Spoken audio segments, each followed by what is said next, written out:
Hello, I'm Dr. Razor. Welcome to the 5-Minute Thinker, where we spend just 5 minutes thinking about the deeper questions of life. I hate to admit it, but church, we've got a problem.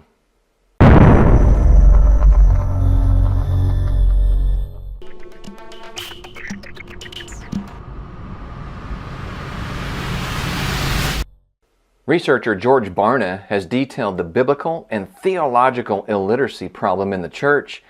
He has found that many professing Christians cannot identify more than 2 or 3 of the disciples. Furthermore, only 14% of born-again Christians can provide an accurate description of the Great Commission, the very mission of the church. Only 50% of Christians can recite the beloved verse of John 3:16. And the majority of evangelicals believe that Benjamin Franklin's statement that God helps those who help themselves is found in the Bible. Barna has also found that about only half of evangelicals have a biblical worldview, which he describes as the basic core teachings of Christianity, like the Trinity, Christ rising from the dead, and morality is objective. What was Barna's conclusion? Quote, American Christians are biblically illiterate. But the problem is even worse for the American church. Pastors and church leaders have paved the way for the ignorance of the church. George Marsden and Bradley Longfield wrote in their book, The Secularization of the Academy, quote, for centuries in Protestant countries, including the Protestant colonies in America, the clergy typically were the best educated persons in a town or village.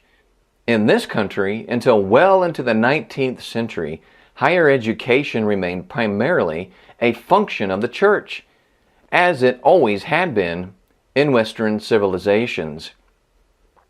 They go on to state this way, most educators were clergymen, and the profession of professor was not clearly differentiated from that of minister. Until recently, Protestants and their heirs were overwhelmingly dominant in setting the standards for American universities. Unfortunately, church leaders today are no longer leaders of the mind. Rather, they are pop psychology leaders who give self-help talks to a collective of people who demand counseling. The people who fill the pews, unfortunately, demand a message of love, feelings, and a promise of a good life, and pastors are accommodating.